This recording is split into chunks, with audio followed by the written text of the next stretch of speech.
बिस्मिल्लाहिर्रहमानिर्रहीम। दोस्तों, पाकिस्तान की आबादी में 64% नौजवान हैं।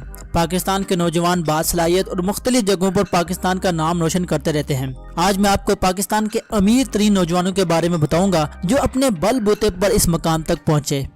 सब्सक्राइब करें फैक्ट स्टूडियो को और साथ में खड़े बेल आइकन को भी जरूर दबा दें ताकि जो लेटेस्ट इंफॉर्मेटिव और इंटरेस्टिंग वीडियोस हैं उनकी अपडेट आप तक बर वक्त पहुंच सके। नंबर 5, बिस्मा खान। दोस्तों, बिस्मा खान पाकिस्तान की सबसे कम उम्र में मिलियनर का टैग हासिल करने वाली लड़की हैं। ये इस वक्त 18 साल की हैं। ये जब 17 साल की थी तो इनके वालिदैन अलग हो गए थे, जिससे बिस्मा खान को शदीद सदमा पहुंचा।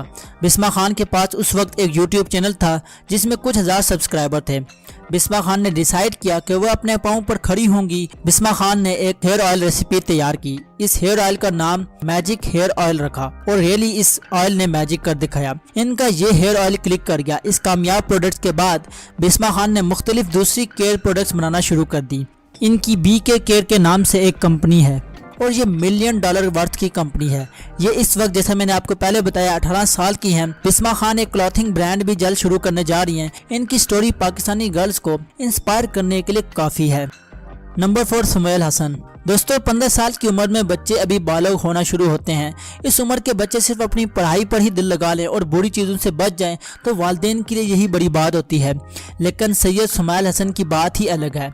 ये 15 साल की उम्र में मिलियनर बन गए थे, यानी करोड़पति बन गए थे। सुमैल हसन ने 15 साल की उम्र में डोटा 2 चैंपियनशिप, जो कि ई-स्पोर्ट्स वीडियो गेम के मुकाबले होते हैं, उनमें हिस्सा लिया। Sumail Hasan American evil genius team में शामिल थे। सुमैल हसन ने डोटा 2 चैंपियनशिप में चाइना की टीम को शिकस्त दी। इस वीडियो गेम चैंपियनशिप में $1.2 मिलियन की प्राइज मनी थी जो हासिल हुई। अगर पाकिस्तानी रुपीज में इनकी वैल्यू लगाई जाए तो 20 करोड़ रुपए ये बनते हैं। नंबर 3, बिलाल। दोस्तों, बिलाल एक आम सा लड़का था। बिलाल ने A लेवल पास किया। इसके बाद ये मुख्तलिफ जगहों पर जाकर जॉब तलाश करते रहे। ये दुबई गए, वहाँ उन्होंने एक कंपनी में जॉब की, फिर ये वापस मुल्तान आ गए। बिलाल के पास मुल्तान में इतने पैसे भी नहीं थे कि वो इंटरनेट लगा सकें। चनाचा बिलाल ने लोगों के वाईफाई हैक करना शुरू कर दिए।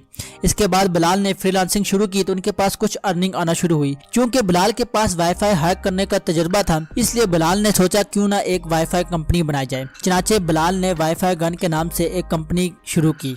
इस कंपनी के लिए इन्वेस्टमेंट की जरूरत थी तो बिलाल ने फ्रीलांसिंग में जो कस्टमर मिलते थे उनमें से एक शख्स को इन्वेस्टमेंट के लिए राजी किया। तो इस तरह बिलाल की वाईफाई गन कंपनी बाकायदा शुरू हो गई। वाईफाई गन एयरपोर्ट्स पर, वर्क प्लेस में और टूरिस्ट प्लेसेस पर सब्सक्रिप्शन पर वाईफाई प्रोवाइड करती है। इस वक्त वाईफाई गन की नेट वर्थ $4 मिलियन है, यानी 60 करोड़ रुपए लगभग इसकी मालियत बनती है। नंबर 2, आमिर राव। दोस्तों, आमिर राव एक वीडियो गेम डिजाइनर हैं। इस वक्त जो गेमिंग इंडस्ट्री है वो हॉलीवुड और बड़ी बड़ी मल्टीनेशनल कंपनी से बड़ी इंडस्ट्री बन चुकी है। Aamir Rao super giant game के फाउंडर हैं। ये एक वीडियो गेम है जो अमेरिकन बेस्ड वीडियो गेम है और जो वर्ल्ड वाइड खेली जाती है और पॉपुलर भी है। इसके साथ साथ आमिर राव ने एक और वीडियो गेम बैशन के नाम से बनाई। इस वक्त अगर आमिर राव की अगर नेटवर्थ की बात की जाए तो इस वक्त ये $1.9 मिलियन की नेटवर्थ रखते हैं। नंबर 1, सिद्रा कासम। दोस्तों, सिद्रा कासम पाकिस्तान की एक यंग एंटरप्रेन्योर हैं। सिद्रा कासम ने अपने हस्बैंड वकास अली के साथ मिलकर मारखोर शू कंपनी की बुनियाद रखी। सिद्रा कासम ने कंपनी को ऑनलाइन प्लेटफॉर्म से कनेक्ट किया और एक वेबसाइट बनाई। इनको पहला ऑर्डर फ्रांस से मिला।